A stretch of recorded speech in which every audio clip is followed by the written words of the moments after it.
Yo, yo, yo, yo, yo!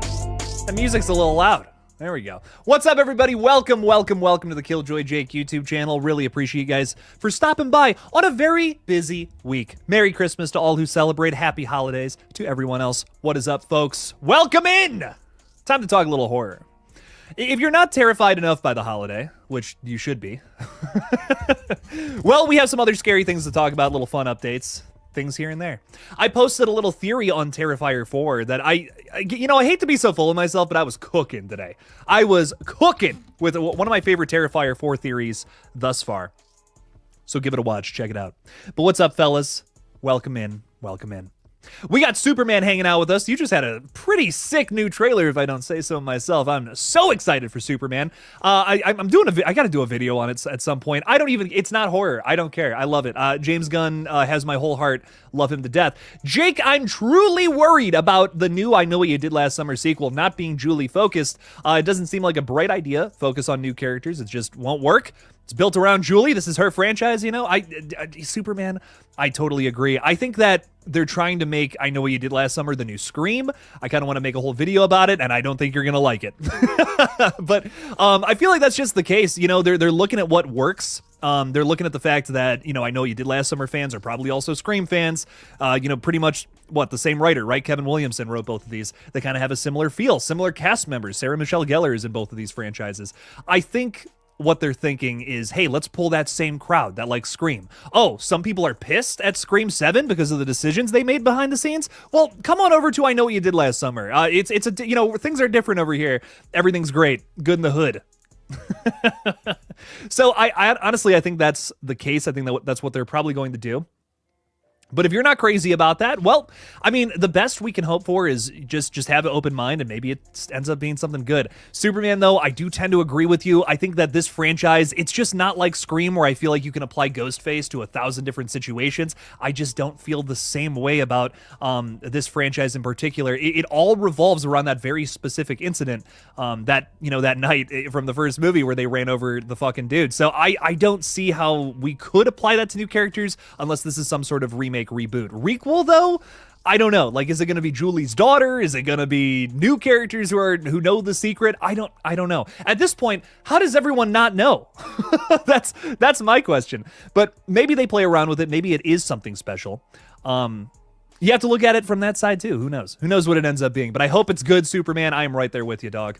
Alexis Sekulik is saying, "Man, I love the first kill in Terrifier 3. So goodness, Timmy, so nice." I'm scared of the way you're talking about that kill. That's really terrifying. That's the most scary thing of the stream so far. We're 4 minutes into this. I'm pissing my pants. Dear God. Moving on. Hello, Alexa. You scare me, but hello. Gunner, what's up, Gunner? Gunner with a letter A in the last name there. Saying, now that Scream 7 is coming along, let's all take a vow to the greatest trilogy of all time, Screform, 5 Cream, and Scream VI. You know what, Gunner? I love that trilogy so much. I also love the original trilogy, too. They're both a vibe for totally different reasons. Love them! I'm so excited to see what 7 brings us, if it's good. It sounds like they want to make a whole new trilogy in the Scream universe, with 7 starting it off. Sounds like they want to do a Scream 8, a Scream 9, potentially. I'm hesitant, but I'll see it. Maybe it's, who knows? Maybe it's good, right? We got to stay open-minded with horror movies, especially from franchises we love. So I'm not going to naysay Scream 7 too bad, unless something comes out where it's just like, dude, what? what do you mean? Sydney and Gale are going to die viciously in this movie. They're just like update from, we should get that from Production Weekly or some bullshit. I'd be like, what? What do you mean? It's crazy. Bo Lee's YT, hello. Hello. How are you, my friend? Merry Christmas. What's up? What's up? How you doing? RJ Skarenki is saying, it's Monday night again. Missed ya. Hope you're feeling better. I am feeling much better today. For those who don't know, I was not live last Friday because I had diarrhea. Let's just be completely honest here. Let's be real with ourselves. It was liquid coming out of both holes. So it was a rough Friday night. I decided, maybe I shouldn't stream. Maybe that would not be a good idea if I were streaming while that was happening. And now you all know about that. No one left after I said that, by the way. We are still at 33, and it just dropped to 32. Okay, there we go. Someone was like, that's disgusting. I don't want to hear about this guy's diarrhea. Heard that. Let's move on here. Jake, who do you predict will die in Scream 7? I think either Mark or Kirby, because Courtney apparently had a stipulation in her contract that Gale couldn't die, same as Nev. Yeah, I mean, they want to keep making these movies forever. They want that paycheck is fucking sick. I could totally see Mark or like if Kirby does come back, I could totally see either of them dying. You could feel a whole trilogy with one of their deaths. You know what I mean? There could be so much more to go off of there, so much more story based off of that. I mean, think about what they did with Dewey's death in Scream 6, right? You know, there was a little bit of that with Gale's character. She didn't have a whole lot to do in Scream 6, but at least she got to talk a little bit about how she lost Dewey, the aftermath, the fallout of all of that. We got to see that a little bit in Scream 6. Although it wasn't really the focus, it was still something for the character to do. You know, she didn't, again, not a whole lot, but something there. So maybe Mark's death could lead to another version of a traumatic Sydney in Scream 8, right? But but we'll see. I don't know if that's true or not about Gale, you know, Courtney Cox having that a stipulation in her contract, but I'd believe it. If I was Courtney Cox, I wouldn't want to die. I'd be like, if you guys are gonna keep making these movies, keep bringing me back, dog. I'll do it. Don't do to me what you did to David Arquette. Keep bringing me back. So I hear you there. Just Jaden is saying hello. Hello, Jaden. How are you? Antonis is saying Merry Christmas. Merry Christmas. Terrifier 4 news. Hell yeah, Jaden. I had a really fun theory today regarding something that is a total throwaway line in Terrifier 3, but I'm like, dog, that's going somewhere. I just got my Steelbook, so I was rewatching the film, and like, just holy fuck came over me. I'm like, oh, this is something. This is something, fellas. We got to do something with this. So thought that was fun. Scream fan, what's up? What's up? You're all decked out in the profile picture, ready for Christmas. I love it. Here in Australia, it's Christmas Eve. Well, very nice. You're from the future. How is it in the future? Are we all still alive? World War III hasn't started yet, I hope. But Scream fan, that's wonderful to hear. I'm glad you're so festive, having a fun time. I wish it was Halloween, but I'll take Christmas. You know, it's a fine second place.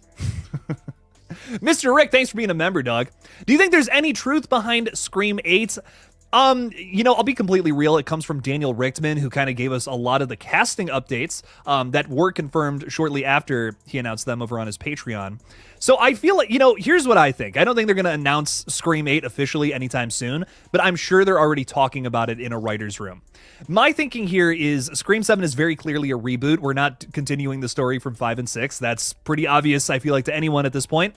But what I do think is that 7's going to find a way to continue the story in a new way and try to have another trilogy, because something that a lot of franchises are starting to realize is, why limit yourself to just a trilogy when you could just keep making these and keep making money? Look at the new Jurassic World films. Now, despite your opinion on them, personally, I think they got worse with each new entry. They made a lot more money. In fact, Dominion was the highest grossing film of that entire trilogy. It made $1 billion.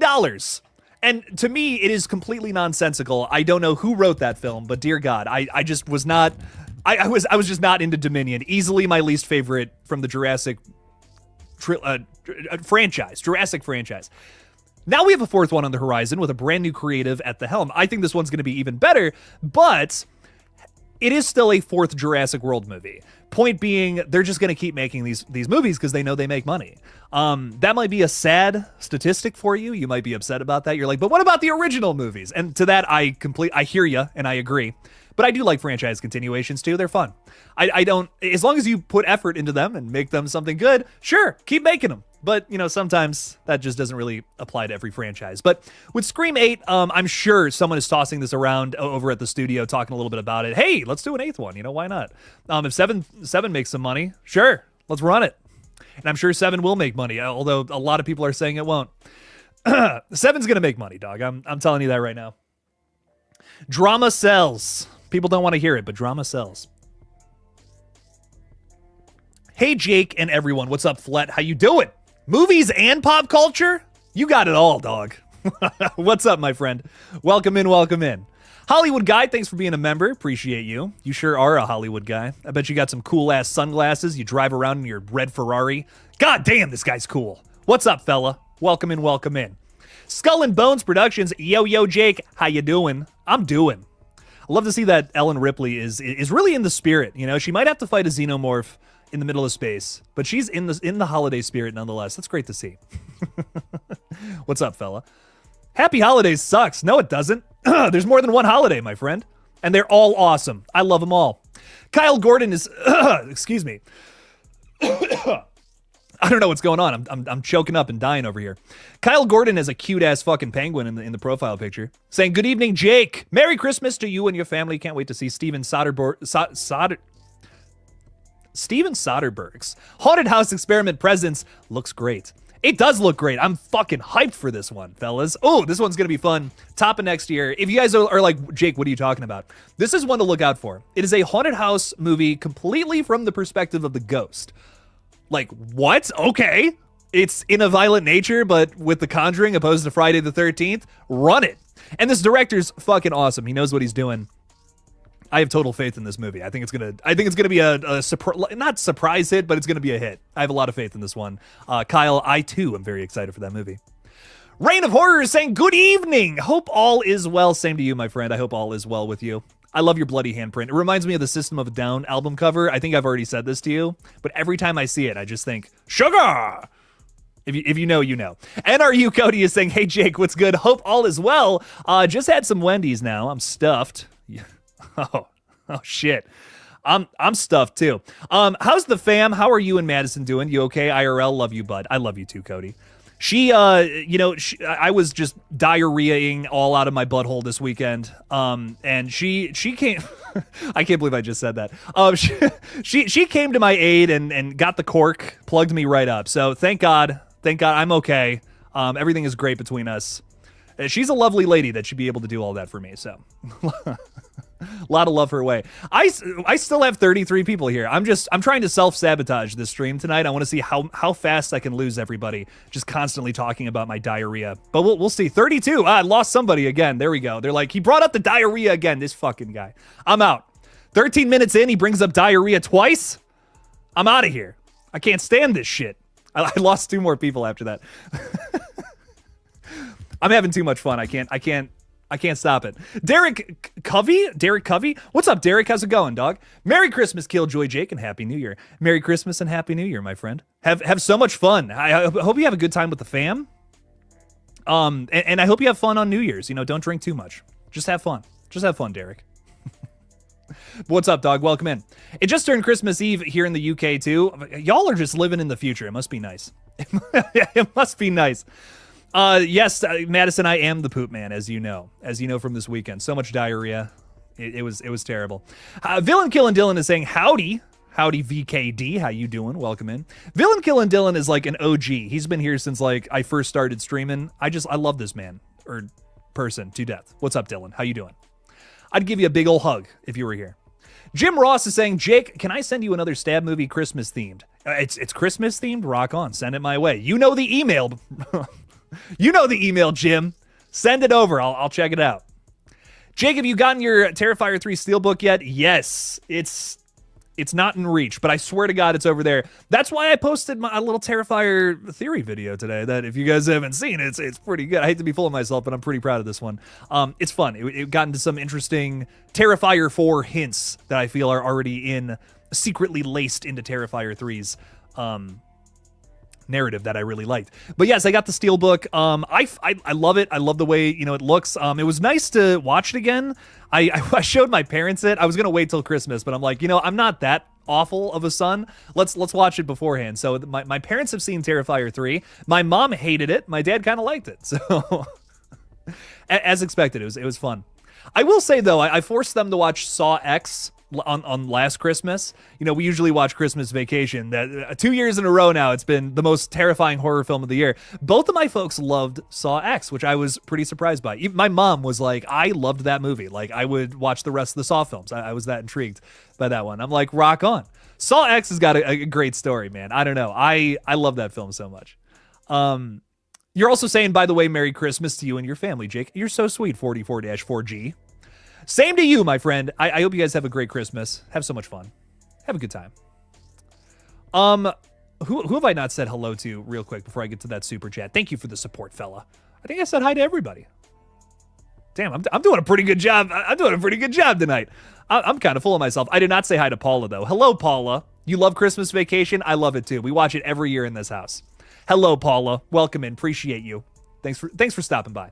Hollywood Guy, thanks for the $2. Thanks for supporting the page. Really appreciate you. Even in this crazy time when, shit is nuts, we're all trying to make Christmas happen in our own households. Here we have Hollywood Guy supporting the page. I really appreciate you, my friend. You're too kind. Saying, Jake, hello, how are you doing? You good?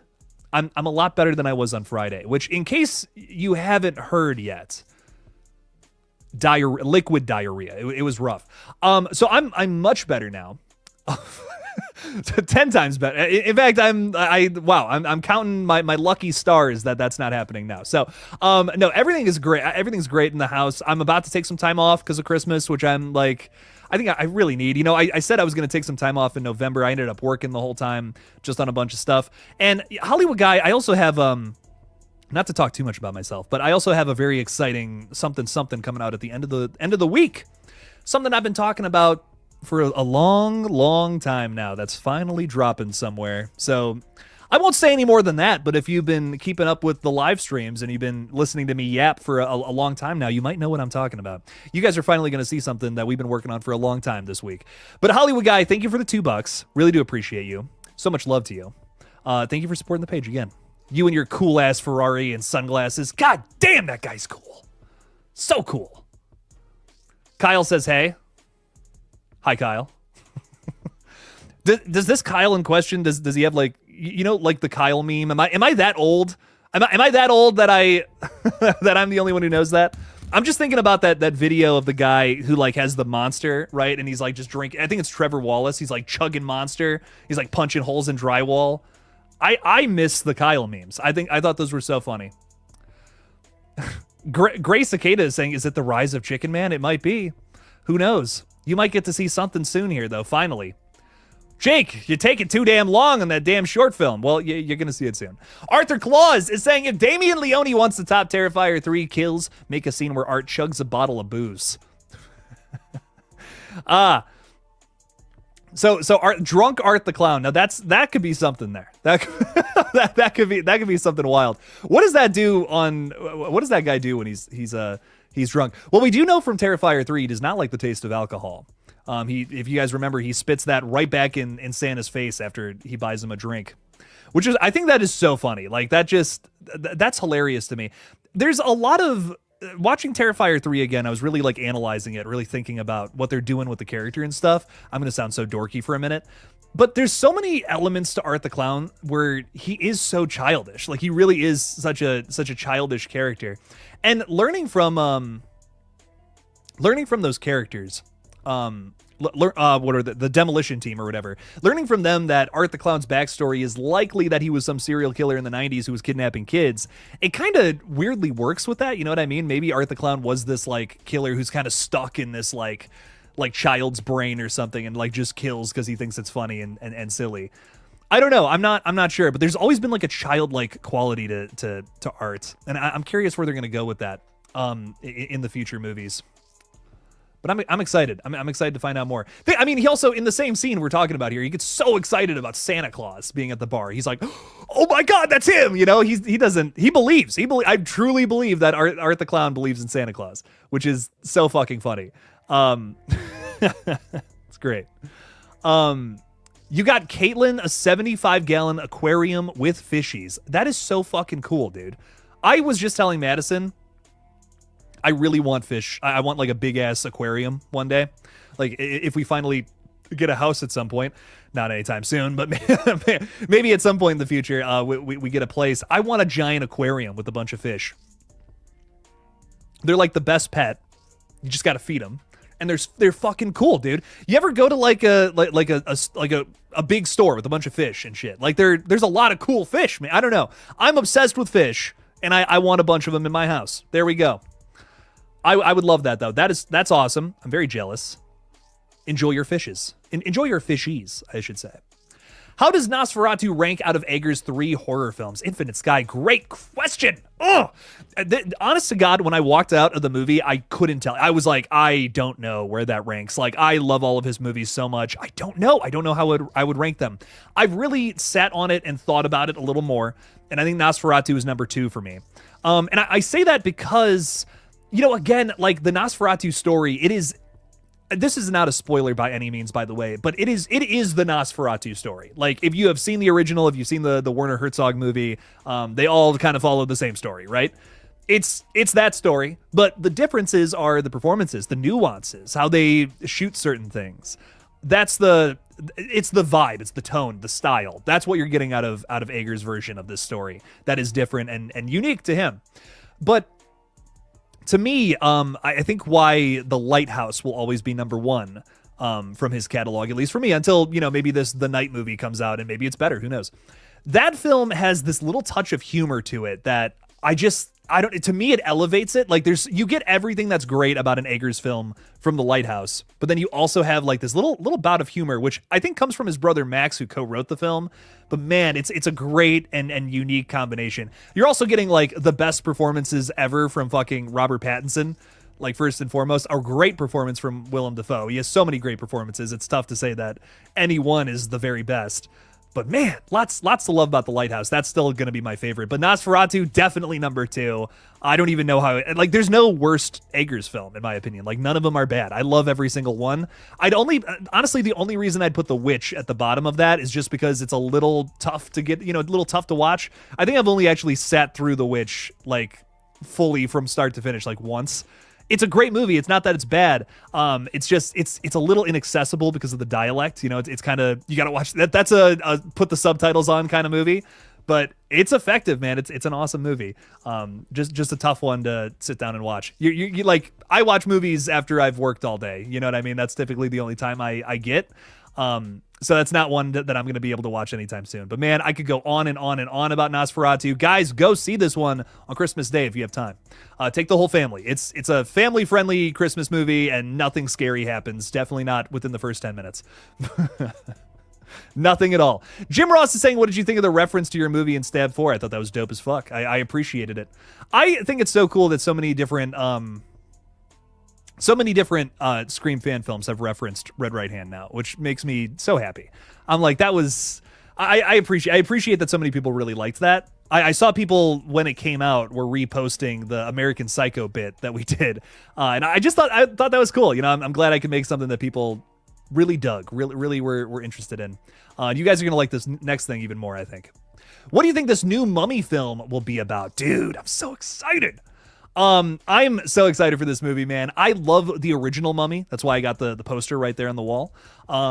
I think it's great. I think it's really one of those movies that doesn't get talked about enough. We're always talking about Dracula, the Wolfman, Frankenstein. These are great films. Love them. But like The Mummy and Creature from the Black Lagoon, dude, that's why they're both on the wall here.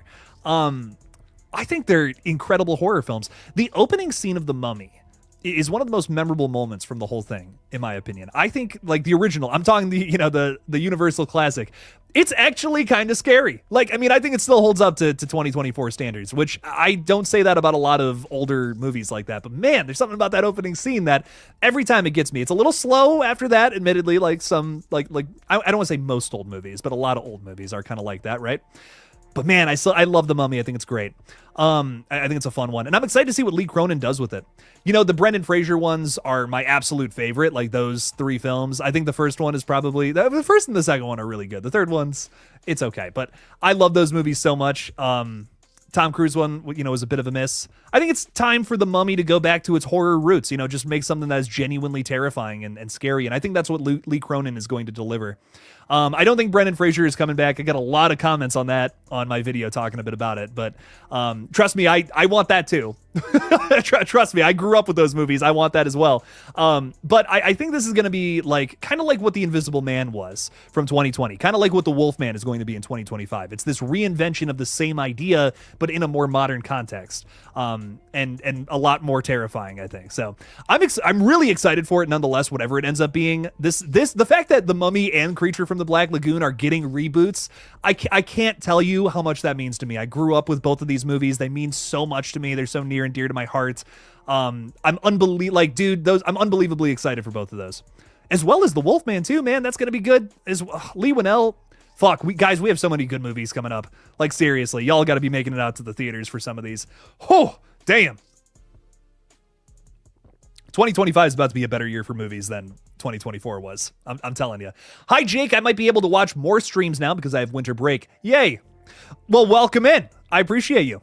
I still love your Mechagodzilla profile picture, by the way. I think it's really funny that the CapCut logo, I think, is in the background as well. I'm just noticing that. Mechagodzilla is always welcome around these parts. Jack 5 with a Ghostface with a shotgun is saying, gotta go to a family Christmas function. I'm gonna show the little cousin Terrifier 3. Great stream. Sucks. I'll miss the rest. Happy holidays, Jake. Yeah, you are doing the Lord's work here by showing your little cousin Terrifier 3. So I'm, frankly, I'm glad. I'm glad that you're doing something very important opposed to being here. So go do your duty. Spread the cheer of Arthur Claus and show him Terrifier 3. That's great. Jack 5, thanks for hanging out with us tonight. I really do appreciate you a bunch. Legion, thanks for being a member. Had a beer at my cousin's last night, and I found 28 Days Later in her movie area. Yeah, that's awesome, Legion. Dude, that movie is so hard to find on physical. Oh my God. I just bought it. I just bought the digital copy of it, which I have only ever bought 2 digital copies of movies before. 2 movies that I just could not find anywhere, and I need to have because I just think they're so great, and I would watch them all the time. Those 2 movies are 28 Days Later and the original The Grudge, from like the Japanese one, not the American one. Both excellent horror movies. Dude, 28 Days Later is even better than I remembered it. I had a nightmare. I had a zombie nightmare Sunday night. I was like, this is the scariest fucking movie I've ever seen. Oh, if I had to do like a top 10 movies that scared the shit out of me, 28 Days Later is like number 3, number 2. I'm not even remotely kidding. That film is so scary to me. I don't know what it is. God damn. I just realized I didn't say hi to a few people. Gamey Girl, what's up? What's up? How you doing? Is that Belle Delphine? Do we have Belle Delphine in the chat right now? What's up? Am I going to get the stream taken down for even saying that name? Who knows? Marcus is also hanging out with us saying, hey. I think I pronounced that correctly. What's up, Marquise? How you doing? Welcome in, welcome in. Okay, Felix, the fandom, is also here. Saying, are you watching Bleach? Am I watching Bleach 1,000 Year Blood War? I don't even know what that is, but I'm fucking sold from the title. A Bleach, 1,000 Year Blood War. Can I do the narration for this movie? I think I would kill it. Felix, send me all the details. I'm there for it. Toka and Razor. Are those the bad guys from like Teenage Mutant Ninja Turtle? Is that what that is? Jake, imagine in the next Terrifier movie, Art has some demon pets with him. That would be fucking sick. A video I want to make sometime in the future is all about Victoria Hayes in Terrifier 3. And I'm going to say, I genuinely think that whatever Terrifier 4 ends up doing with the side antagonist that Art the Clown has, which he's going to have because the last 2 movies had that, and it was a big staple of those 2 films. Whatever it ends up doing, I don't know if you can top Victoria Hayes' performance from Terrifier 3. It makes that film, like, the more I watch it, the more I'm like, Victoria might be one of the best parts of this entire film. Samantha Scafidi is giving the performance of a lifetime here. Dear God. Dude, like, I'll take the little demon hellhound or something, whatever. But man, we're gonna be missing Victoria, I think. Just like how we were missing the little pale girl in Terrifier 3. But I'll tell you what.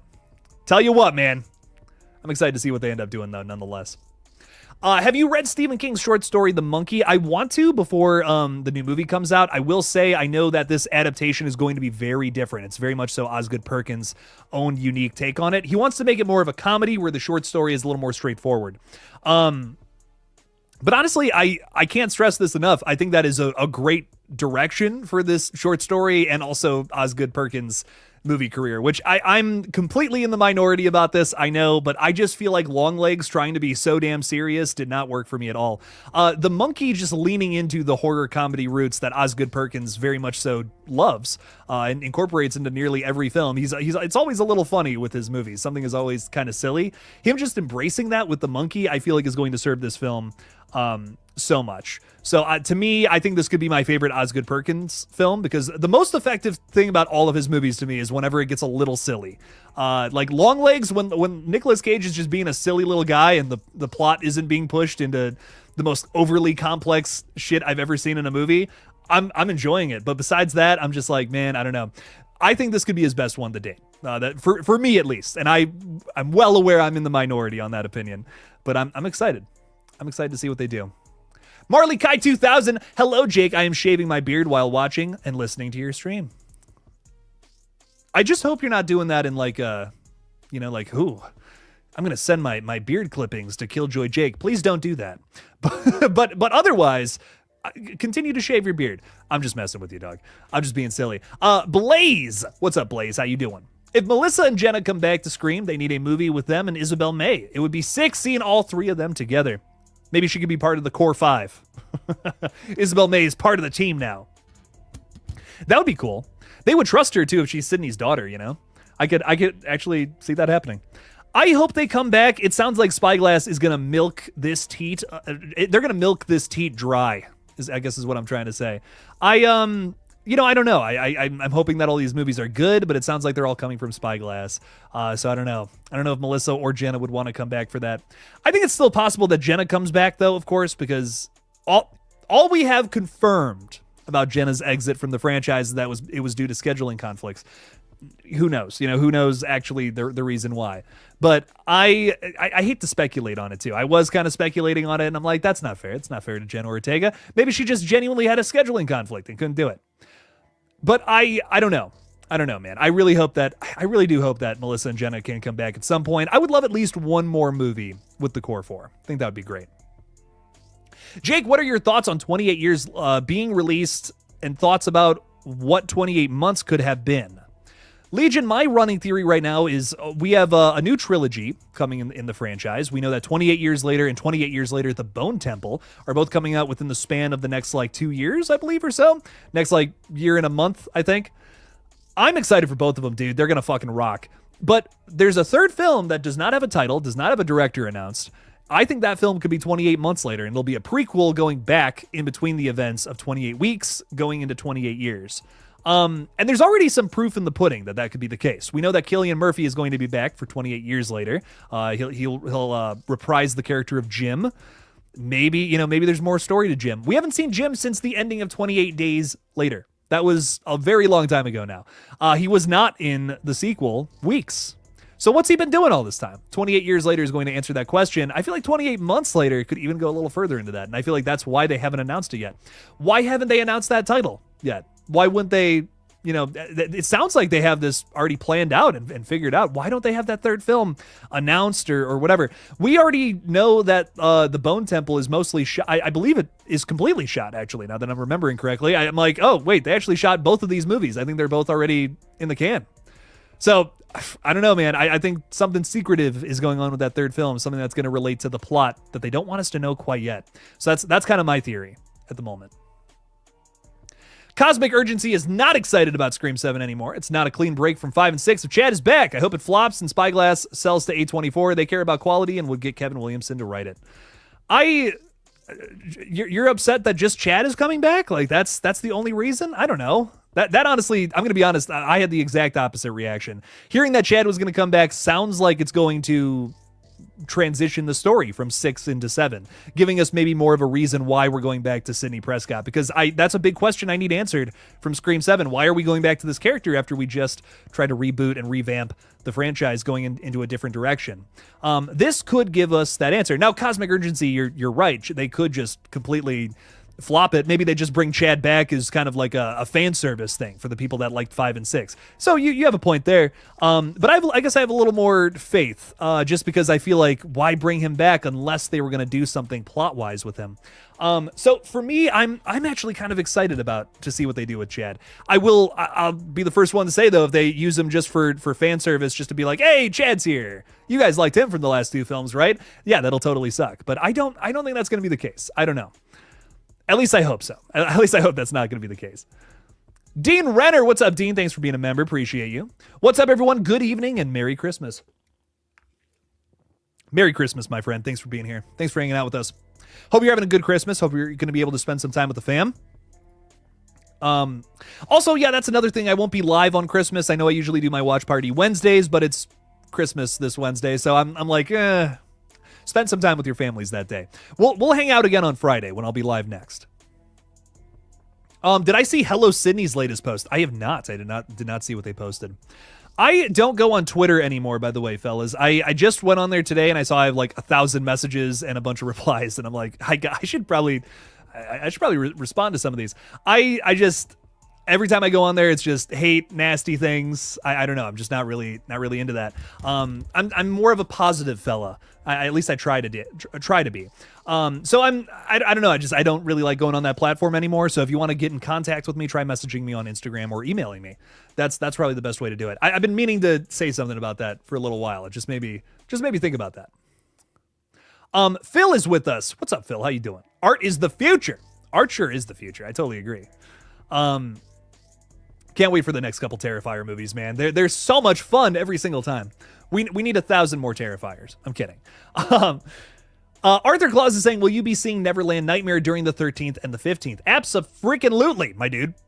Yes, I got to see an early screening of it. I really enjoyed it. I can't give any spoilers yet, of course. I can't say anything, but I definitely will be seeing it again in theaters, as should all of you.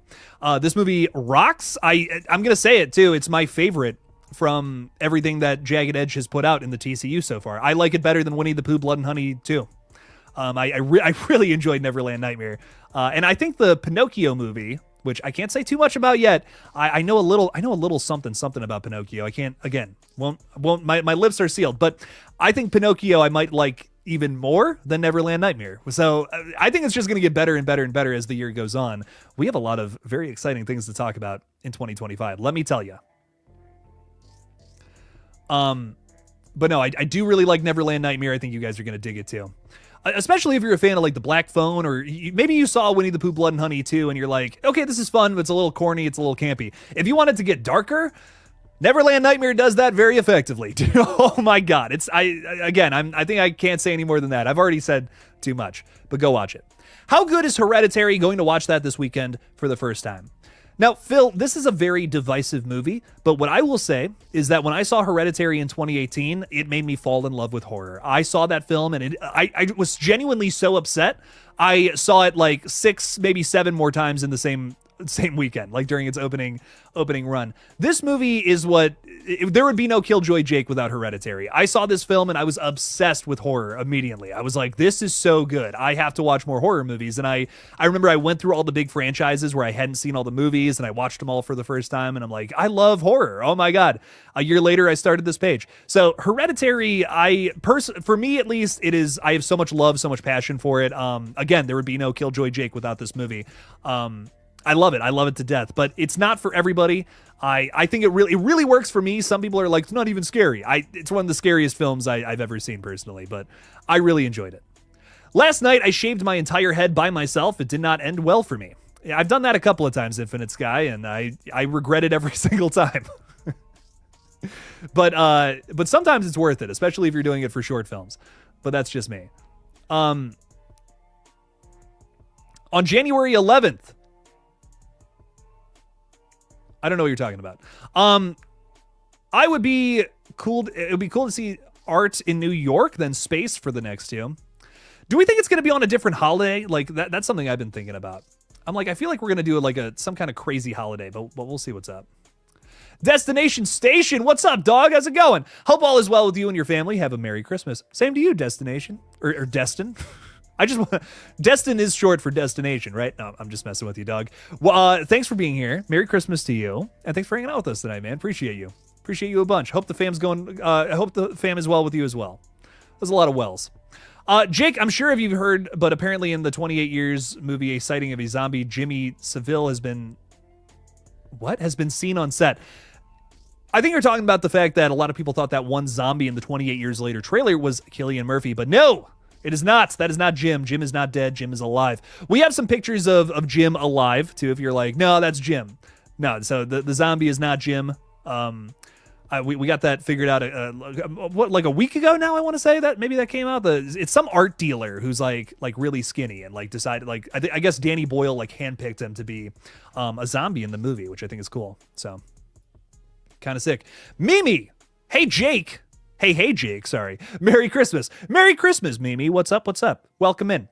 I like the color of your hair. That's pretty cool. Merry Christmas to you. Welcome in. Thanks for hanging out with us. Jake, which copy of Terrifier 3 do you have? Steelbook or shiny, shimmery alternate cover version? I hope I have the cool one. I have the one where it's like it's the creepy duck design, like poster on the front with like Art the Clown's face, like all bloody, and it's close up. I think there's a more Christmassy one that you're talking about, like the alternate cover. I do not have that one. I wish I had that one though. That one's fucking sick. Phoenix 2520 is saying, "What's good, my guy? Hope you have been well. Merry Christmas, buddy. Merry Christmas to you as well." It's red out here today. I made it red. I can also make it green though. Haha. So there we go. If I just keep alternating, then it's Christmas colors in here. Bam. Look at that. Merry Christmas. Welcome in, Phoenix. Appreciate you. We need a Scream prequel about Marine's murder. You know, I get this comment a lot. I think it would be fun to see that at some point, see how it was actually done. You know, my biggest, like, how are we going to do that, though, is who are we going to cast to play, you know, Billy and Stu? Like how are we going to do that unless we bring the same actors back and do some kind of de-aging?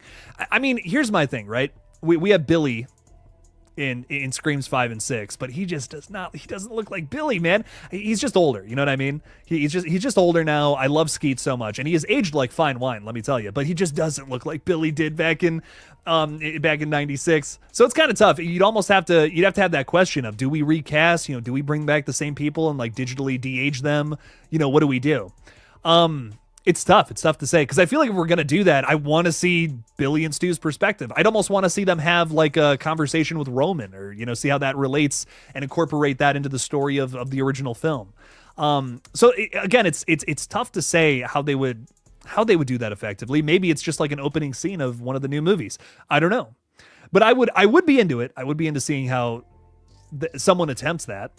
Maybe who knows? Maybe we'll see it here in 7. Sydney is somewhat of the focus in some scenario for this new movie, so maybe we do that. Who knows? Legion is saying, "Merry Silent Night, Deadly Night, Jake, and remember Garbage Day."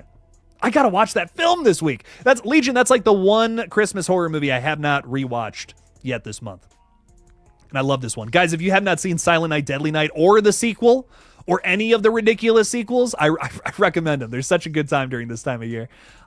Ridiculous films. Love them. I love them so much. The first one's probably my favorite, but the sequel is so funny. So unbelievably funny. Could put it up anytime. I keep talking about this, that I'm going to do some big video on the TCU, and I just never get around to it. At some point, the rest of the videos you're going to see on the page this year are going to be all about recapping 2024. I've had so many other like ideas, or like other updates have come up, whatever. I've just been kind of busy with that.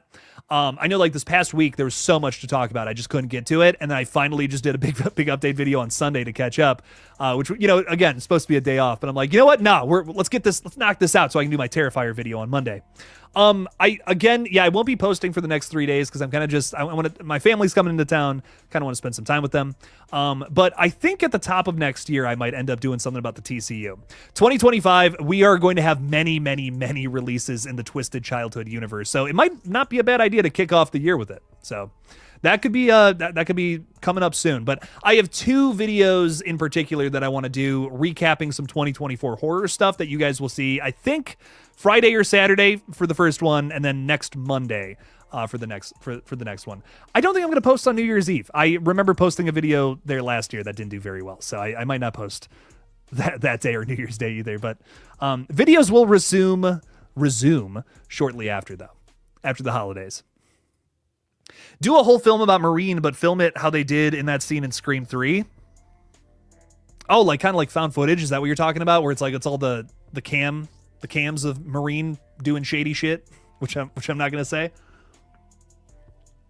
That could be fun. I'd be into that. I'd be very into that.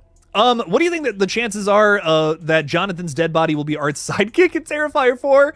Oh my god, meaning he will still be in the franchise. Phil, I love that. I love that so much. That is absolutely what they should do for Terrifier 4. Oh my god. I don't know. You know, I'm starting to believe you guys about Jonathan not being dead. I watched Terrifier 3 again, and again, I was thinking about everything that everyone's saying about the franchise. I was trying to think like, oh, is Jonathan alive? What are they setting up here for Terrifier 4? There's just a lot going on in the brain that I'm really just trying to utilizing all the inner workings here to really just think about what the fuck is coming next. Yeah, I'm kind of starting to lean towards I don't think Jonathan is dead. I think they're utilizing him for something. I don't think we've seen the last of him one way or the other. This would be awesome to see Jonathan be fucking evil in the next one. I mean, think about how interesting of a foe that would be for Sienna Shaw. You know what I mean? Like that's fascinating because it's like it's literally the dead body of her brother, you know, her what was once her biggest sidekick, you know? It's like, oh shit. What is that gonna do to Sienna mentally? How are you gonna break this character even more than you already have? This would be a messed up way to do it, Phil. I really like that. I do want to do a video talking about why I don't think Jonathan is dead very soon. I might bring this up if you don't mind, Phil. That's a really interesting thought. VKD wants to talk about Final Destination 6. This is coming out soon, man. You know, a thought I've had about Final Destination 6 in correlation to another film coming out soon is I feel like this and The Monkey are going to have a lot of similar properties to them. The way that Osgood Perkins talks about The Monkey, it sounds like it's basically going to be a Final Destination film, but with a monkey, with a symbol monkey just doing this. I'm really curious to see how both of these films stack up next to each other. Because again, like if you read the plot description for The Monkey, it's like people are just dying randomly in awful, horrible ways when this monkey is around. I really think it's going to basically be an art house Final Destination film. So how does that stack up against, you know, the new continuation in the actual franchise? I'm curious to find out. That's something that I might actually just do a video on because I'm like, that's really fucking cool. I really like that. But I'm excited to see what they end up doing for that movie too. Those movies are so much fun. I hope it's good. Grant Gustin could play young Stu in Scream. Okay, let me hang on. Grant Gustin. Let's see it. Ooh, okay. I can see it. Shave the mustache, yeah. Yeah, he could do it. Is he the Flash? I think he's the Flash. Yeah. Cool. Okay. I know this guy. I know this guy. This guy looks familiar. I could see him playing young Stu. That could work. Did you see Christmas Bloody Christmas about the killer robot Santa? I did, Flesh Suit Man. I watched that. Was that 2022 when that came out? It was like the end of one of these last couple of years. I watched that one when it came out. I really enjoyed it. It does not end. Like this movie goes on forever, but I love it.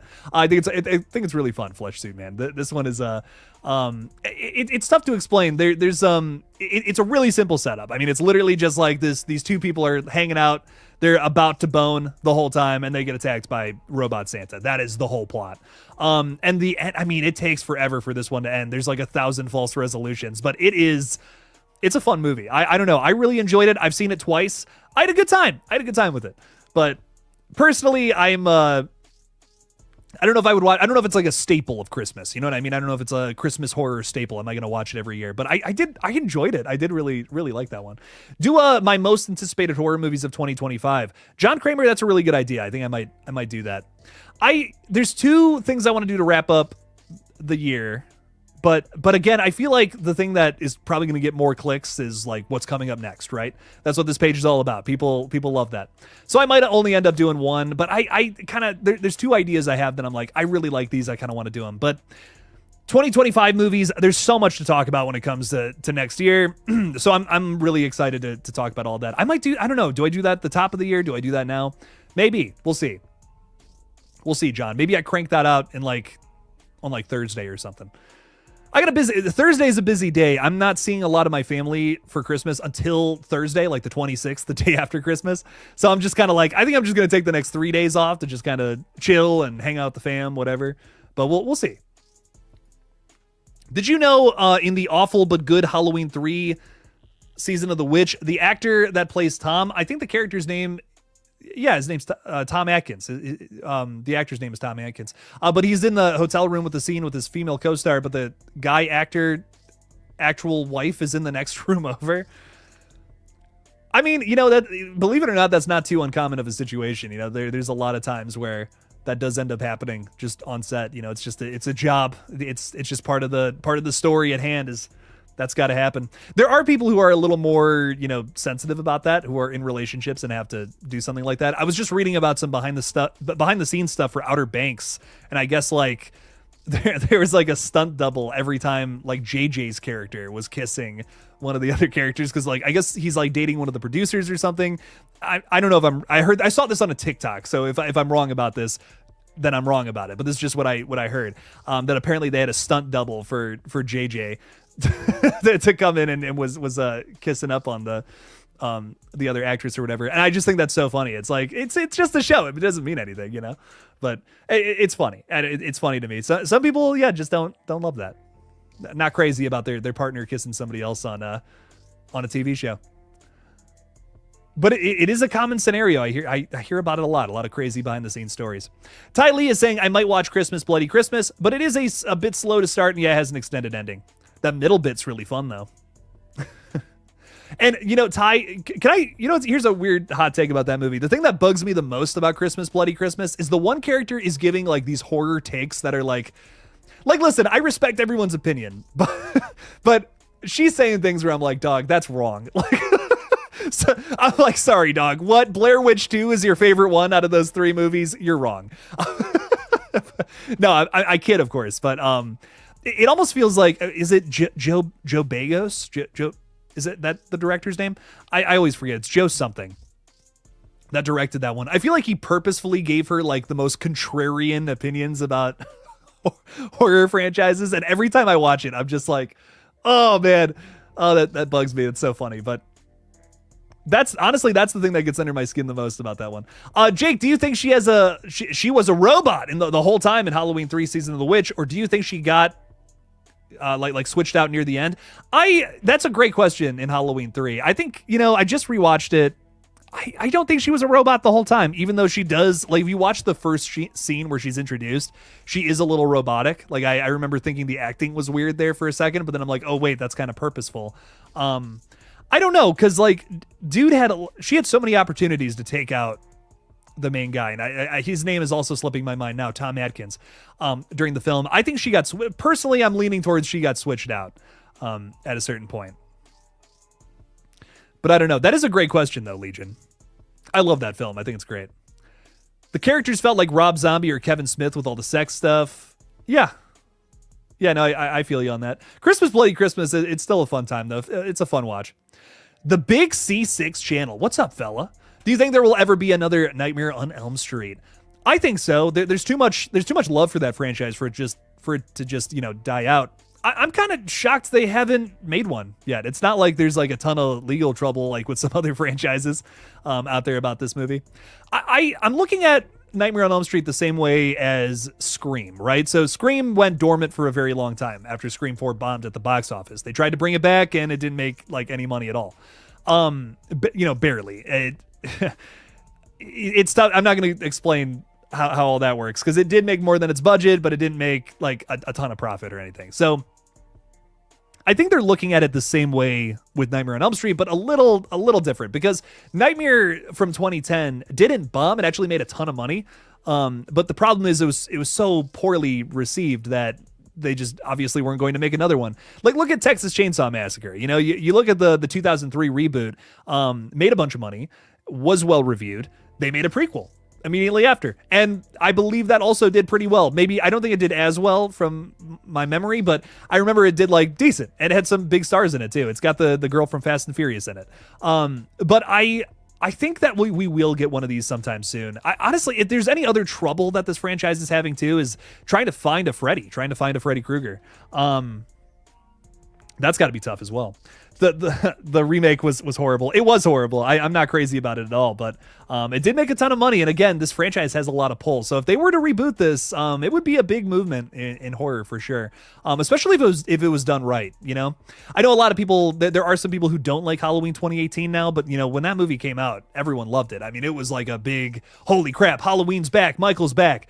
They need that for Nightmare. They need something similar to that kind of energy for a new Nightmare movie, and it'll be back, dude. It'll be back. There's too much love for Freddy Krueger to just let him die out, Have the guy who did Mr. Crockett do Nightmare on Elm Street. Flesh Suit Man, say it louder for the people in the back, because I don't think anyone understands how great this movie is and how it's basically a new Nightmare on Elm Street movie. That's so good. Oh my God. Dude's name is slipping my mind, but I'm not kidding, dude. I will lobby for this until the end of time. You guys know I have a controversial pick for who I think should be Freddy Krueger next, but this is something like a hill I am going to die on. Frankly, hang on, I'm looking it up. That's how serious I am about this. The Big C channel, you're going to want to stick around for this. I'm not kidding. Like, this is such an important conversation. Brandon Espy directs this movie this year. Goes straight to Hulu. It's called Mr. Crockett. If you want a new Nightmare on Elm Street movie, this is exactly how it should feel. Like, this dude basically made a modern version of Nightmare on Elm Street and took it so goddamn seriously. It's perfect. Like, Mr. Crockett is one of my favorite horror movies of the year. I don't care. Come at me, bro. This movie rocks so hard. Get this man on the project yesterday. Like, oh my God. Don't even think about making another movie unless you get Brandon Espy writing and directing the project. I'm making a video about it, frankly. I need to. That's a must-make video right there, because I'm going to lobby so hard for this guy. I'm in love with him. I want to have him on the page. I want to talk about Nightmare on Elm Street with him. Okay, I'm done. Sorry. Going to shut up. JPR just watched Gremlins. Love it. Then I began wondering what you, Jake, would rather see. A Gremlins sequel following Halloween 2018 formula, or a reboot route like that of the Child's Play reboot? Oh, that's a great question, JPR. You know, with something like Gremlins, right? Like, you guys have heard me say a million times that I'm not crazy about the requel format. I think that really only applies to movies where, you know, maybe the main goal is to scare. I think that's, you got to have a little bit of groundedness, a little bit of realism in films like that if you're going to do something effectively terrifying. And I've seen a lot of franchises take this like more goofy route where, you know, those original movies actually are really scary, but now some of these new movies aren't effective because they're taking the Halloween 2018 route and it's just a little more campy, goofy. It's not as effective, whatever. And maybe it just doesn't fit the franchise that they're trying to, you know, force that formula into. Gremlins, this is just such a, you know, there are scary moments to Gremlins. I mean, there's the famous monologue, right? The Santa dying in the fucking, the dad, I mean, dying in the fucking chimney. Like, that's so freaky. There's something genuinely terrifying about that little monologue in Gremlins. But let's be honest, you know, the big thing with this is that it is leaning more towards wholesome family Christmas movie with a little bit of a horror Tim Burton-y feel to it, right? Or I guess Joe Dante feel, which is also very iconic and recognizable. So to me, Gremlins, I think they could just kind of do whatever they wanted with this. I mean, they could make it, I think if I had to choose between both of these, I'd maybe do like more of a Child's Play style reboot where it's just kind of like brand new, fresh take on the same idea. I don't know if I need any characters coming back from the other two movies, maybe besides like Gizmo, of course. But like, that's all I would want. Just give me like a new Gizmo, new set of characters, taking them and making the mistakes, right? Gremlins is just like, it's so fun to me. I feel like as long as you have a decent story there, you have something fun, something to latch onto there, it's gonna work. It's gonna be something fun, something worthwhile, as long as they understand Joe Dante's style. You know what? Actually, here's what my final thoughts on that. The Ghostbusters movies the new Ghostbusters movies, they're fun. Like Afterlife, I think is a fun time. I enjoyed watching it, but I don't think they understand the joke of why Ghostbusters is so funny in the first place. Like Ghostbusters is great because it is these comedians who are known for their dry humor. Bill Murray in particular. He's so dry with his humor, but that's why it works. That's why it's so funny. He takes this idea of ghost busting with these ridiculous 80s looking special effects ghosts running around and stuff, and they're treating it like it's the most mundane job ever. That is the fundamental reason why the original Ghostbusters is so great and why it's so beloved. And these new movies are kind of just Marvel movies in their structure, in their humor, in the way that pretty much they do everything. And that's why I don't think they work as well. That's why I don't think they hit as hard. They're not as iconic. They're kind of just taking the big lines and the big moments from the other films, the big characters, especially in Frozen Empire, and they're just kind of applying that to the Marvel format. And that's why I don't think they're as effective. They're fun, you know, but after you leave the theater, does it really have the same impact as the original movie? No. For Gremlins, I think you've got to understand the minutia of what works about this one too, because it's a similar thing. It's a similar, like, this is a tough franchise to continue. That's why we haven't gotten Gremlins 3, because it's a very specific kind of humor and flavor to movies. I think you got to capture that. No matter what your approach is in the formula or storyline, as long as you understand that with Gremlins, you're going to make something special. But if you don't, and again, you just make a bunch of heroes teaming up to fight the bad guy movie, no, it's going to fail. It's not going to be good. But understand Joe Dante's style and why that movie hits for people so hard. Sorry about the rant. Daniel K is saying, started watching Smile 2 today, made it about halfway through, love it so far, just had to leave the house. Bro, that first 10 minutes was crazy. Oh, Smile 2 is so good, Daniel K. God, I love this movie with my whole heart. It hit so much harder than I thought it was going to. I'm going to be honest, after Smile and Smile 2, I have total faith in Parker Finn. He is a must-watch horror director moving forward. Like, anything he makes, I'm watching it. Him and Brandon Espy, because I'm never going to shut up about Brandon. But anything they make, I'm there day one watching it. Let's go. Let's see what's up. Ooh, Liam Neeson would make a great Freddy. That would be interesting.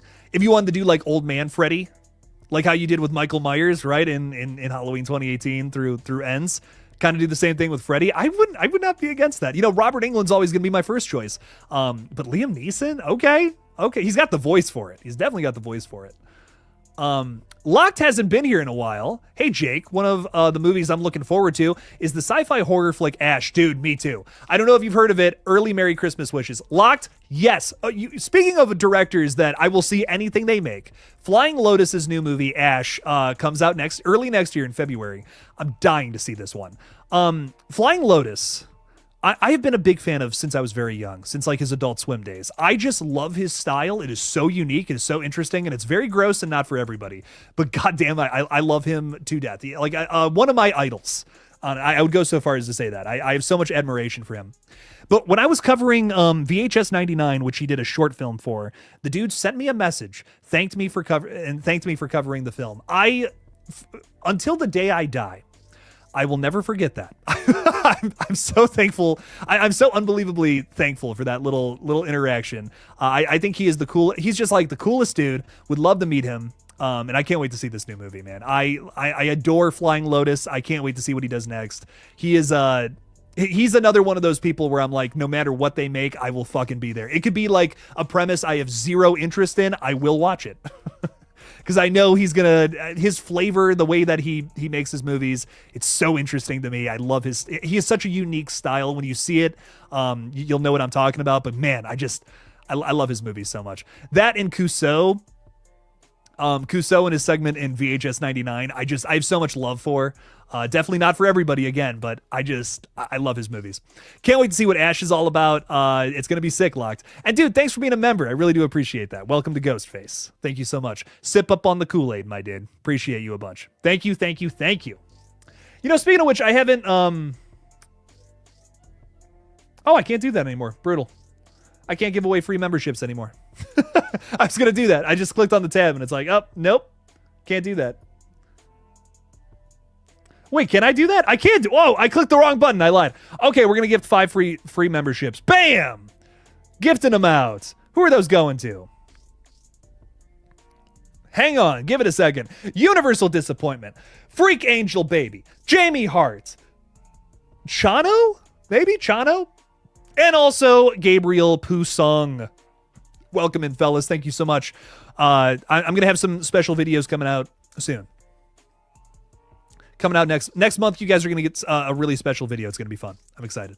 Does anyone know where Scream 7 is set? Jason, we don't know. We don't have any confirmation on anything quite yet. But what we do know is that Scream 7 is filming in Atlanta. So it could be like maybe a big city somewhere. I'm guessing, again, maybe like a suburb. I'm guessing that's where like she lives, where Sydney lives. I've heard Seattle. Like the rumor is Seattle is where she's at. I don't, again, nothing is confirmed as of right now, but it would be really cool if we went to Seattle. That's different. We haven't been there before in the Scream universe. Why not? Let's check it out. See what that's all about. And Jason Carpenter, I totally missed your message. I'm so sorry. I just saw this. What's up, Jason? How you doing? Thanks for being a member for 22 months. That's crazy, man.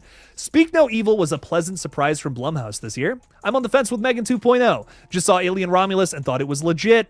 Hell yeah, dog. Speak No Evil was a pleasant surprise. I really enjoyed it. I think I still like the original more.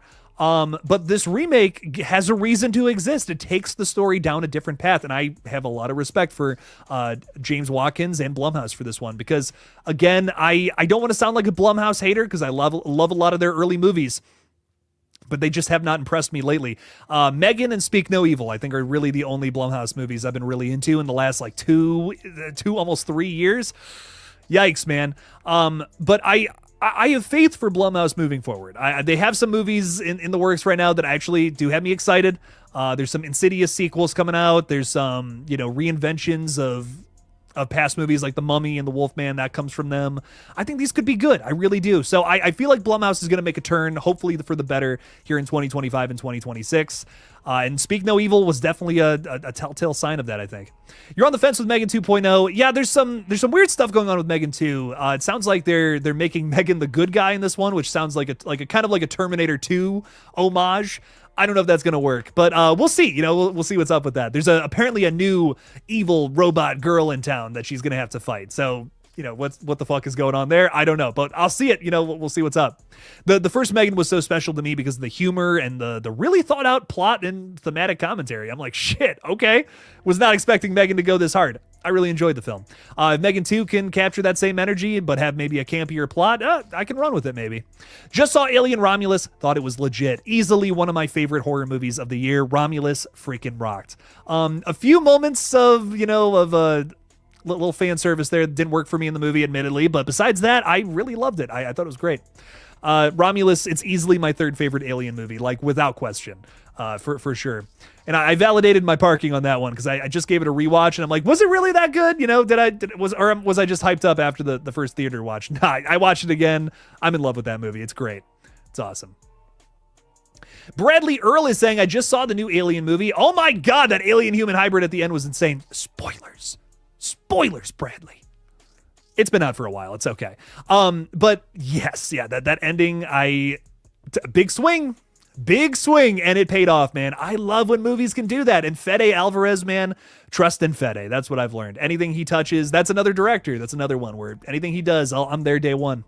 Do you ever think there will be a Chucky Takes Manhattan? Blair, I'm shocked they haven't done that already, considering how campy the TV series got.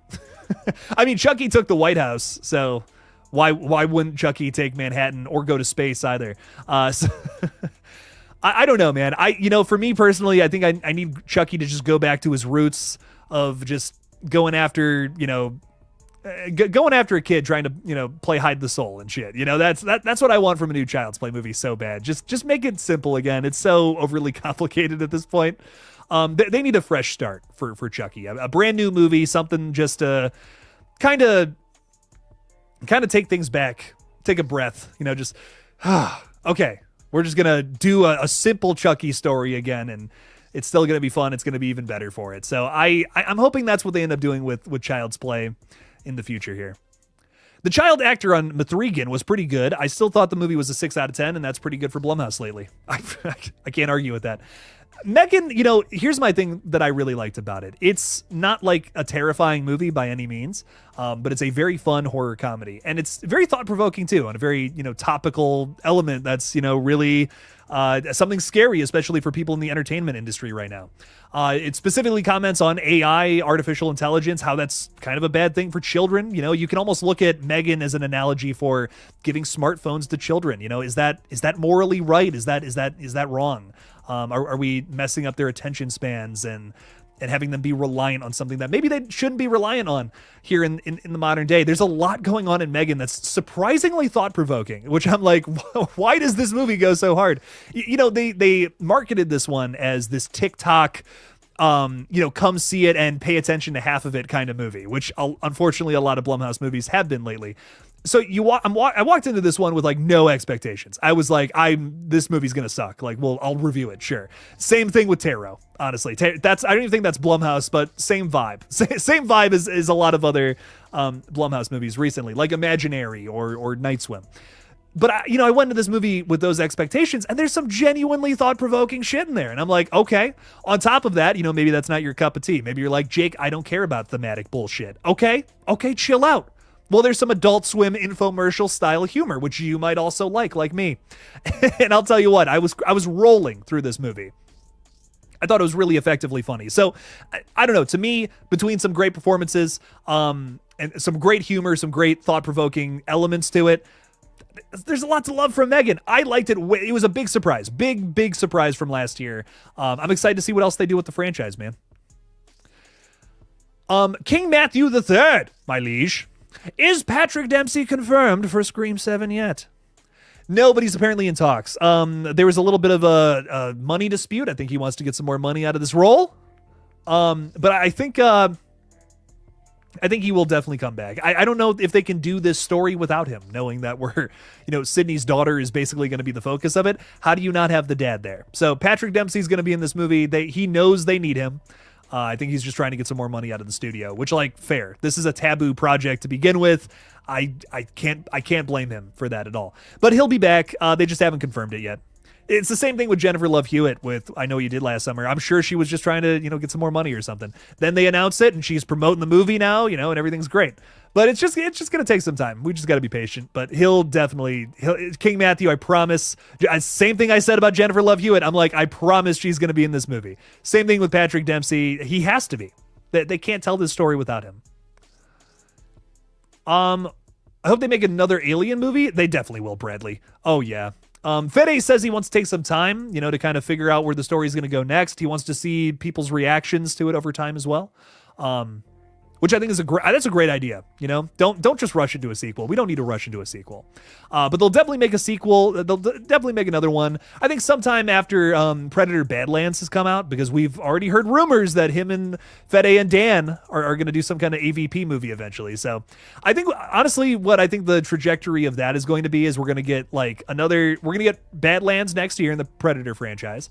Maybe a year or two after that, we get Alien Romulus sequel, whatever they want to call it. And then we get the Versus movie. So that's probably way down the line, but I think it's happening. I think it's coming. Infinite Sky is saying, do you have high expectations for The Monkey? Is February a good month for horror generally? I do have some high expectations for The Monkey. And, Infinite Sky, what's really interesting about horror in the early months of the year is before I started covering things, you look at big horror releases from the top of the year, and there's not a ton, not some here and there. There's some outliers, sure, but February and January, man. I mean, when I first started doing this, there was not a ton. There was not anything to talk about in those 2 months. Honestly, there wasn't a ton to talk about this year in February and January. But man, I mean, some of the movies I'm the most excited for come out in January and February of 2025, which is bizarre. But we have some, at the top of next year, just a week, 2 weeks from now, we have some good movies coming out. It's kind of nuts. I don't know. It's weird. Wolfman, we have this companion movie with Jack Quaid that looks really good. It's from the producers of Barbarian. It's got a crazy concept, apparently based on the trailer. Hyped for it. The Monkey had a really strong trailer. I think it's going to be a very silly, over-the-top, and gory movie. I can't wait to see what it's all about. We have Heart Eyes, which looks really promising. I think that could be a new horror slasher franchise we could all be hyped about, just like Thanksgiving. I don't know, dude. There's a lot coming out in the first 2 months of the year where I'm like, these could be really good movies. These could be standout movies from the first 2 months, man, which is nuts. So 2025, it's gonna start strong, unlike 2024. So we'll see, man. We'll see what ends up happening. I've seen the leaked script for Scream 7 that Mark and Kirby die, so it's going to be fucked if Patrick returns for that. I've had people come into the chat and say they've seen leaked scripts for Scream 7. I just don't think that's for real. I'm just going to be real. I don't know. The Scream franchise has been so protective of their scripts over the course of the last, even the last 2 movies. I mean, pretty much every sequel, they've been so sure not to get those things leaked. I just doubt it, personally. I just doubt that that's going to be the case. But I mean, I don't doubt that these characters could die. I just doubt that that's like actually a leaked script. I don't know. Just my thoughts though. Magnificent Logo saying, sup? I like your new logo. It's a dog. That's magnificent. I'll tell you what, dude. Thank you for fixing that. I appreciate it. So much love to you, dude. That's sick. Jason Lore is saying if Sydney has a teenage daughter, that changes the Scream timeline, which has been fairly consistent. So, Jason, I hear you on this because we saw her pushing a baby stroller in Scream 5, but technically that doesn't have to be the same daughter. You know what I mean? We could just say she had another daughter, right? That's my thing. I don't know. Everyone's really hung up on this, it seems, but I don't see the problem with her having a daughter and also a baby in the house. You know, what's wrong with that? Can we not write that into the script? Is that too much? Or are people going to be too upset about that? I don't know. Personally, I don't mind. I'm like, sure, that works for me. But I get being upset about that if you're like, but I kind of want to, we showed that in Scream 5. Let's continue that. Let's have that be a jumping point. I get that too. But you also got to think we have different creatives, kind of, in charge for Scream 7, kind of, right? But Locked is also saying Predator Badlands is going to rock. Thank you, Dan. You saved us after the Predator. Man, heard the word to that, dog. Amen. Yes. The Predator, well, that was a low point in the franchise. I can kind of get into pretty much every other Predator movie besides that one. That one, wow, that one was rough. But I'm hyped for Badlands, man. I really liked Prey. Prey was fun. I don't know. Some people were like, I don't know if that one did it for me. I had a great time with Prey. I need to rewatch it too. I've only seen it like twice. I would love to go back and check that one out before Badlands comes out. But I really like all the Predator movies. They've all grown on me. There was a time period where I did not like 2. Like I just was not crazy about it for whatever reason. And the more I watch it, the more I'm like, okay, Predator 2 kind of fucking rocks, dude. This one has grown on me. Predators, I think, is sick too. That's just like the best, like, it's such a Robert Rodriguez action adventure feeling movie. Like if you're into that, like I am, I think you really like Predators. The Predator is a skip. Like, oh my God, so bad. But Prey and all the other movies, I think they rock. Nothing's going to beat the original. That's the best one for me personally, but I really like them all. Besides that one. Universal Disappointment saying, hello, Jake. I'm here now. What's up, dog? Thank you to whoever gifted me the sub. It was I hate to be so full of myself. Unfortunately, I have to work Christmas Eve day, but it shouldn't be too bad. All right. Well, I hope you have an easy day. You make some money, right? You got to look at it through a positive light, my friend. And hopefully you get to spend some time with your family as well. Universal Disappointment. I don't think you're a disappointment. I have so much love for you, my dude. Thanks for hanging out with us. And I love your profile picture. One of my favorites. Love that. Love Patrick. Jake, have you seen the Superman trailer? Thoughts on it? I'm excited for it. Dude, I'm going to be honest. I am so hyped for Superman. My favorite superhero movies to come out in the last 5 years have both come from James Gunn. My two favorites, easily, like without a doubt, easily the two best have been Guardians 3 at number 2, and number 1 is the S Squad. Loved both of those movies so much. Oh my God. Banging some banging horror some banging superhero movies. Sorry. I think this is going to be right up there too. I'm going to be real. This is something different out of his wheelhouse too. We've heard from James that it's not going to be super silly like a lot of his other movies, which I think is the right direction if you want to capture Superman. It's not as goofy of a franchise as obviously as like something like, S Squad and Guardians 3. So I don't know. To me, I think we're going to see some maturity from James Gunn here as a director. I know a lot of people who worked on the film because they shot it here in my hometown of Cleveland, and they have said very positive things about this movie from what they were able to see. Man, I don't know. I'm very hyped. I'm very hyped up for Superman. I can't wait. I've never been the biggest fan of Superman, admittedly. Like I'm going to be real. I don't know shit about Superman, which is why I'm not talking about it. But I am really excited for this movie because I love James Gunn. I think he's a great director. And I can't wait to see what he does next. So I can't wait. I love his new direction for, the DC universe. I'm actually like, I can't believe I'm excited about superhero stuff again. It's been so long. It's been a long time. So it's nice. It's nice to be excited about that stuff again.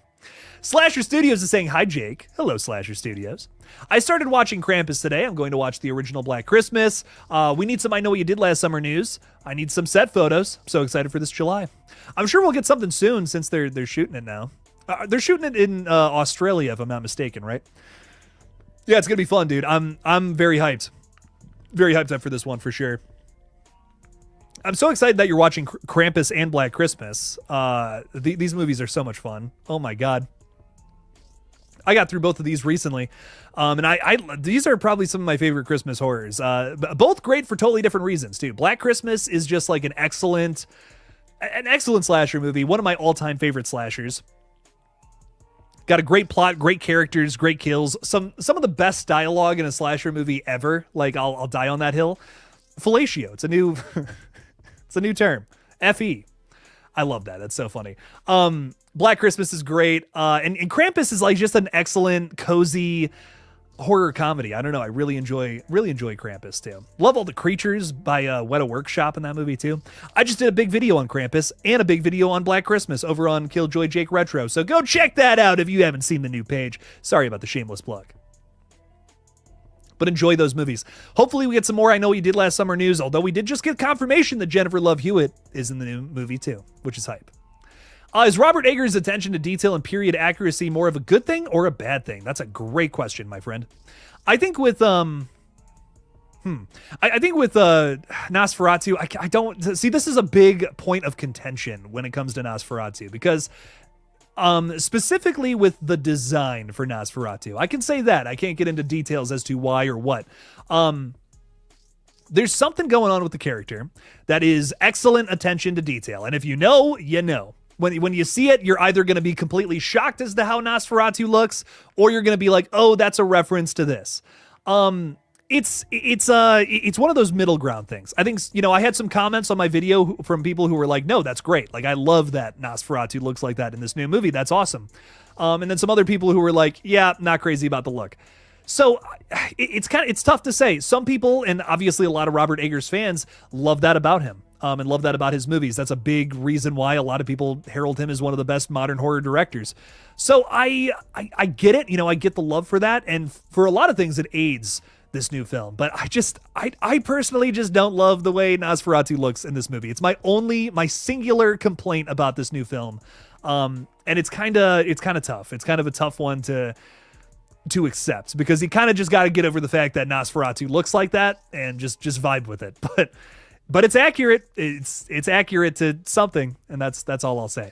But I just don't know if I love the design for Nosferatu in this movie. Probably my least favorite Nosferatu design, which sucks because I think Bill Skarsgård is such an excellent choice to play Nosferatu for how he looks in those other movies, and he doesn't look like Nosferatu, I'll tell you that much.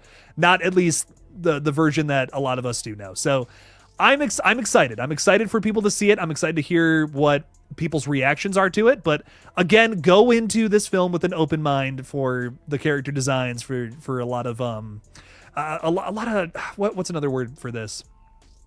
A lot of nuance, you know, a lot of details that he puts in there. Some people are going to love it. Some people are going to hate it. You know, I think that's just how we got to look at it. It's going to be a divisive film for that reason.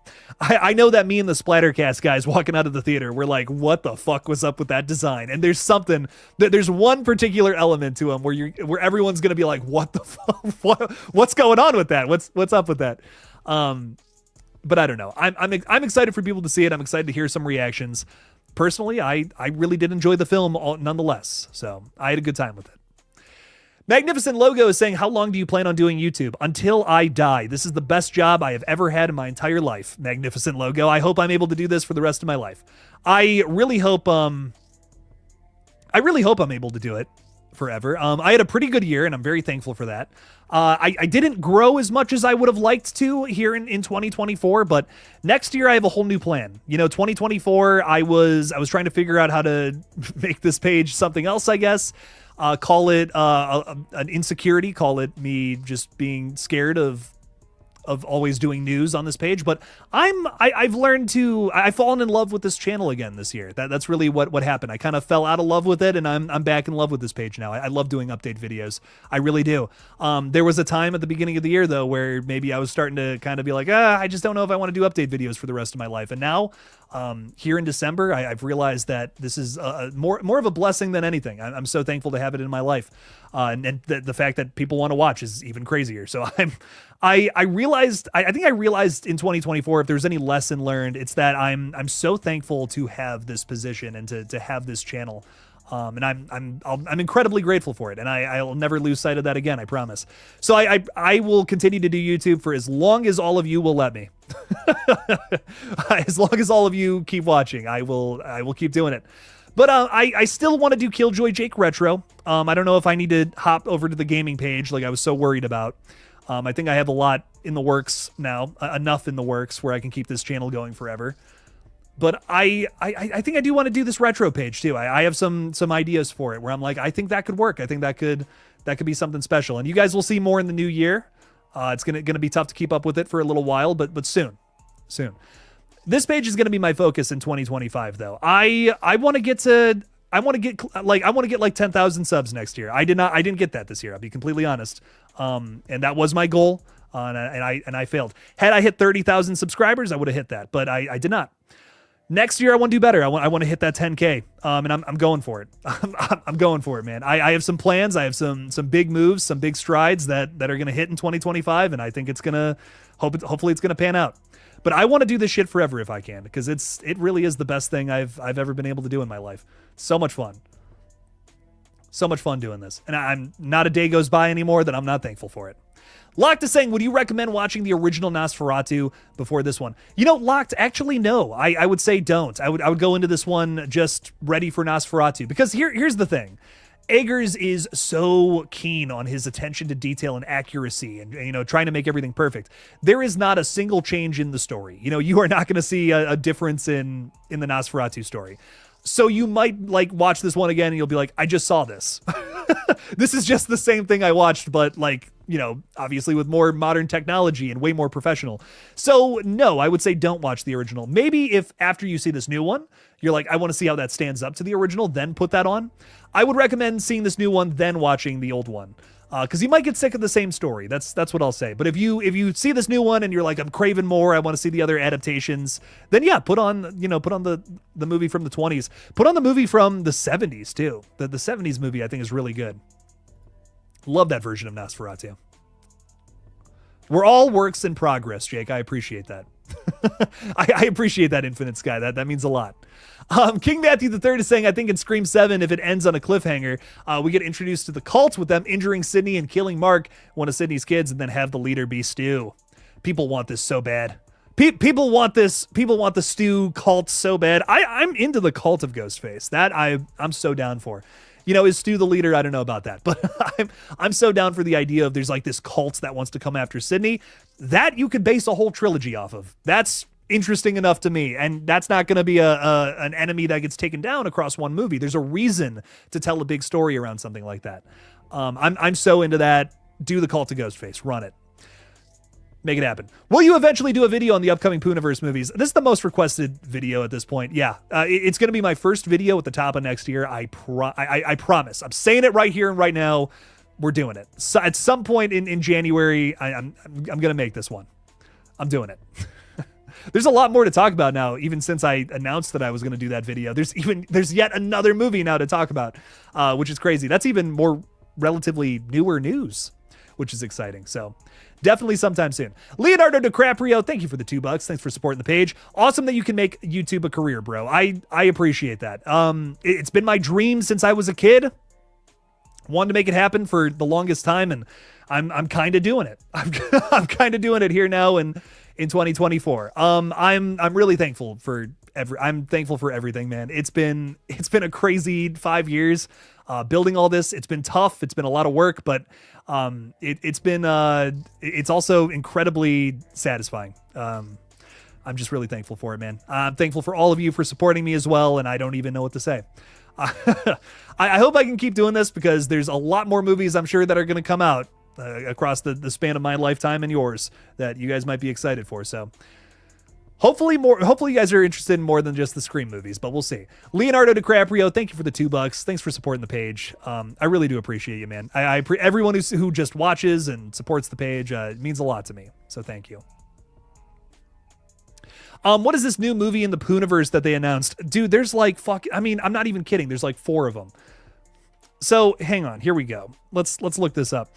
So it's I think is it Mary Poppins? I think Mary Poppins was like the new one. Twisted Childhood Universe movies.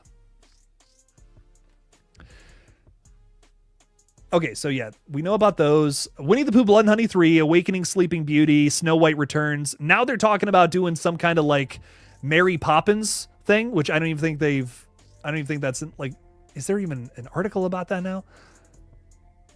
I don't know. There we go. Yeah. How do you feel about Mary Poppins joining the Twisted Childhood universe? It's a new, that's a pretty brand new update. Like that came out relatively recently. New children's character joining Winnie the Pooh horror franchise can make one wild theory come true is another Screen Rant article that's come out. I'm curious what that's all about, but I'll have to make a video about that soon for sure, because that's something I'm excited for, man. That's wild. This series is something I did not expect to hit as hard as I thought it was going to, but it's fun, man. These movies are a good time. So I'm here for it. I had a really good time with Winnie the Pooh, Blood and Honey 2. It's sitting on the shelf back there. I liked it enough to buy it. So I'm excited to see where these new movies go. Lobo Trejo is saying, "What's up, Jake? How you doing, dog?" Like a dog. That's a dog in your profile picture. I love it. Dog profile pictures are my favorite. I'm chilling. I'm vibing out, doing a stream. Probably going to come to a close here soon because it's been a long day, and I'm ready to get to my little Christmas break. I'm going to be honest. Ready to get some rest in. But I have a very exciting week planned. Nonetheless, I have some fun things going up across the world of the internet. I can't say too much more than that though, but you guys are going to see something. You guys are going to see something that I've been working on for a long time coming real soon here. So it's going to be fun. It's going to be fun. It's going to be sick. But things are good. Coop de Oof is with us saying, "I think we can already 100% predict the ending of 7 with the confirmation of 8. It's going to be a 2-parter like how Kevin always wanted. The ending of 7 will be Sydney and Mark laying dead." Jesus Christ. That's brutal, man. I would be so into a 2-parter. That would definitely make 7 stand out, for having like some sort of cliffhanger moving into another movie that's already confirmed. I'm down for that. I would be very interested in seeing something like that. Again, something different with the same formula, Run it. I will say Scream is such a perfect gateway to get people into horror. I've changed so many people's minds on like just folks who just hated horror. Now they're checking out the crazy A24 shit like I do. It's sweet. That is awesome. I think that's why there are so many Scream fans. That's kind of like that's an easy way to get into horror. It's not like too scary. It's fun. It's got like big stars in it almost every single time, right? There's a lot of draw to Scream for sure. There's a lot of things to love about the franchise. And just like you said, maybe it gets people wanting to see some of the weirder shit, right? Like some A24 movies that are maybe even harder to swallow, right? So that's cool, Locked. I love that. That's a really good perspective on it. I love talking about Scream. I do. There are times where I'm like, I wish I could make, big videos about other franchises and have the comment section explode like how they do on Scream videos, though. I will say that. Nothing against Scream, but there are other franchises where I'm like, this is so cool too. And like, I wish more people were into this as like, just like how they were with Scream. I'm trying to honestly, like, Evil Dead is one of the biggest ones. I'm shocked my Evil Dead videos don't get as many views as the Scream stuff. Like, I think there's infinite amount of possibilities for Evil Dead. I really hope that this new movie gets a lot of draw, a lot more excitement.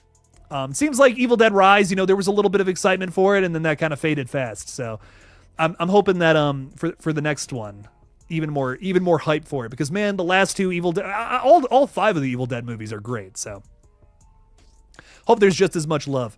Hell yeah. Thanks, Big Dog. Merry Christmas, man. Merry Christmas, dog. Thanks for being here. Appreciate you. Love that.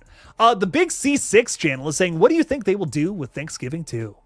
Dude, that's a great question. I think that, Nerdy Mastermind actually just said that Thanksgiving 2 starts shooting soon.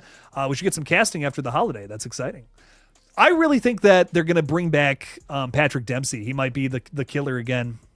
It might not even be a murder mystery, but I'm not against it being a murder mystery either. Like there's 2 routes that they can go there, but they didn't put that end scene on Thanksgiving for no reason. You know what I mean? Like, I think my dude's alive. He's got a burnt face and he's going to come back all angry, and it's going to be like the Halloween Kills of the Thanksgiving franchise.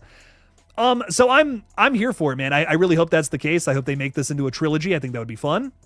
If the story warrants that, of course, but I think it's, again, going to be a very brutal slasher where, the kills are topped from the first one. Even more kills this time around. You got to do that for a sequel. Come on now. And if it's not a murder mystery, I'll take Patrick Dempsey as your killer again. He gave a great performance in the first one. I'll see what it's all about in the sequel, man. But if it is a murder mystery, again, someone else is taking up the John Carver mask and starts killing people, that'll be fun too. I love it. I love murder mystery slashers, man. They're fun. So not against that at all. Do you think Terrifier 4 will be set during Easter? Yes, that is definitely that's the holiday I feel like Terrifier 4 will just fit with the most, considering what I think the story is going to be about. So Easter is where I'm thinking it's definitely going to go. But there are also some other holidays they could go to as well, which I wouldn't be opposed to. I mean, Valentine's Day would be sick. New Year's Eve would be cool. Thanksgiving, 4th of July. I know some people have thrown that around as well. I'm not against any of these things. I think they could all be fun, but we'll see. You know, we'll definitely see where it ends up going. I'm not going to be upset with anything. Like any holiday they want to throw it at, I'm here for. But Easter just feels like the most fitting. You know, Halloween is a pagan holiday. Christmas is a more Christian holiday, even though it's debatable kind of technically, but they can kind of set Terrifier for wherever they want. But I think Easter fits the most, considering a lot of the religious themes, and what Easter means in Christianity. I think that just fits with the vibe of what I think this film is going to feel like overall. But I'll get more into that. I have a video coming out on which, like, I literally want to call it, like, which holiday should Terrifier 4 be set on? And I want to talk about all the different holidays. I want to give them all a fair shot, but I'm probably going to end it by talking about Easter and why I feel like that's the best one. But we'll get into that soon. It's coming. DJ Plays Favorites, thanks for being a member. Saying hi all. Hello. What's up? King Matthew III is saying, my thing though is in 6, Gail was acting really suspicious, and then her just having the place she opened where all the old Ghostface stuff was so it wouldn't surprise me if she knows Stu's alive. You know, Gail could have been a killer in like Scream 2 or 3. Now I don't know if she could be evil, you know?